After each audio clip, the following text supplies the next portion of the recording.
बुखास में अणॼातल हथियार बंदनि जी फायरिंग में पुलिस एहलकार शहीद थी वियो आहे।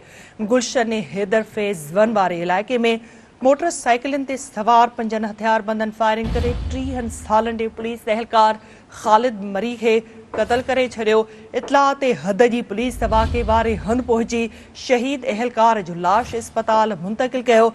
मक़तूल पुलिस एहलकार जे भाउ शहबाज़ जो चवणु आहे त संदसि भाउ खे ताबिश सूमर गुलशेर आली ऐं हसन शहीद कयो आहे।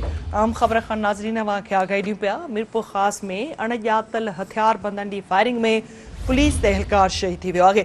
गुलशन हैदर फेज़ 1 वारे इलाइक़े में मोटरसाइकिलनि ते सवार 5 हथियार बंदनि फायरिंग करे 30 सालनि जे पुलिस एहलकार ख़ालिद मरी खे क़तल करे छॾियो। इतलाह ते हद जी पुलिस वाक़े वारे हंधि पहुची शहीद एहलकार जो लाश अस्पताल मुंतक़िल कयो।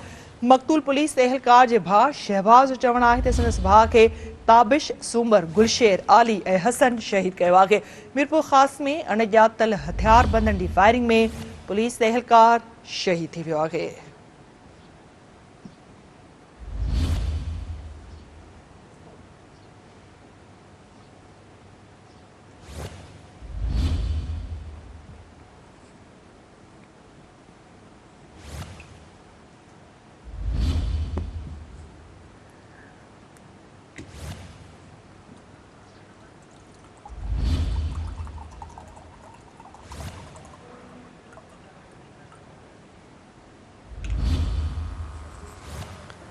आम ख़बर नाज़रीन अवां सां शेयर कयूं पिया। मीरपुर ख़ास खां त मीरपुर ख़ास में अणॼातल हथियार बंदनि जी फायरिंग में पुलिस एहलकार शहीद थी वियो आहे। इन ख़बर जा वधीक अपडेट्स मालूम करण लाइ असां राब्तो कयो आहे मीरपुर ख़ास में सिंध टीवी न्यूज़ जे ब्यूरो चीफ नज़ीर पंवर सां।